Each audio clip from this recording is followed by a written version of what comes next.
So gusto mo bang malaman kung paano kumita ng pera ng passive sa bahay mo lang? Yes, totoong pwede kang kumita ng pera kahit nasa bahay ka lang at wala kang ginagawa gamit yung digital banking.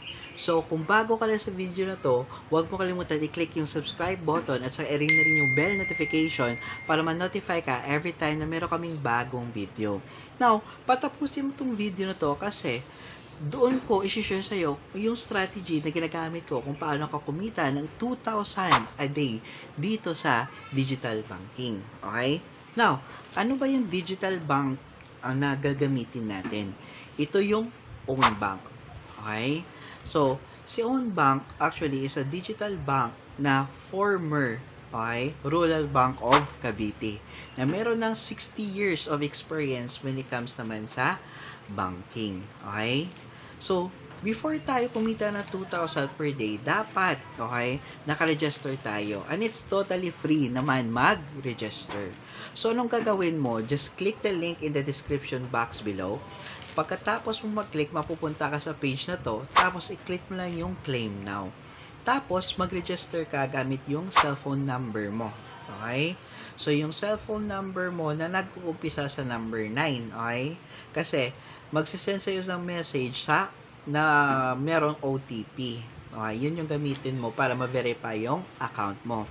Now, once nagawa mo na yun, syempre, i-download natin yung app sa Google Play Store. Okay? So, once na-download na natin, mag-login lang tayo. So, now, ano na yung gagawin natin pag naka-login na tayo? So, this time, i-verify natin yung account natin. Paano ba mag-verify ng account? Okay? So, i-click mo lang yung icon, yung profile icon mo. Tapos, i-click mo lang yung upgrade.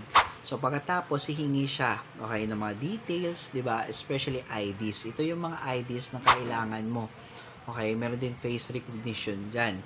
So, once natapos mo na, it takes 30 minutes naman. Okay, hintayin mo lang or even bukas mo na gawin, di ba? Depende sa availability ng time mo. Pero as soon as possible na magawa mo, much better. So, now, once upgraded na account mo, mag-deposit ka lang ng worth 50 pesos. Minimum, di ba? Dito is worth 50 pesos. Okay? So, hintayin mo lang after 3 days, 'di ba? Or 2 days or even 1 day is meron ka lang agad na trial fund bonus na ibibigay sa iyo worth 300,000 pesos na voucher. So, tutubo ito sa isang araw ng 50 pesos. Okay? So, once nagawa mo na yon, this time, pwede ka nang kumita. Okay? So, first, sa Own It. Okay? So, sa Own It naman, dito, kapag nalagay mo yung pera dito, is tutubo siya ng 6% per annum. Okay? So, halimbawa na lang, let's say meron kang 300,000 pesos na nilagay sa Own It. Okay? So, times natin sa 6%, equivalent yan ng 18,000 pesos. Okay? So, i-divide natin sa 360. Okay? Days. So, in short, tutubo yung pera mo ng 50 pesos per day. Okay? So, in 1 month, merong 1.5 na tubo yung pera mo. Okay? So, in 6 months, may 9,000. So, in 1 year, merong 18,000. Now, the question is, worth it ba? Yes naman. Kasi, unlike sa mga traditional banking, natutubo lang yung pera mo ng 0.125% interest per annum. Diba? Unlike dito sa own bank is 6% per annum. Okay, now the question is, para kanino yung own bank or yung mga digital banking? So first, syempre kapag nasa-save ka dahil meron kang bibilhin na furnitures, appliances, ilagay mo muna sa own bank para tutubo ito ng pera, 'di ba? Next naman is, for example, nagbi-build ka ng emergency fund mo ng 3 to 6 months. So, lahat tayo dapat nagbi-build tayo sa emergency fund kasi hindi natin alam kung anong mangyayari in the future, 'di ba? So, dapat meron nakalaan, 'di ba? So, at least kumikita ng interest, 'di ba?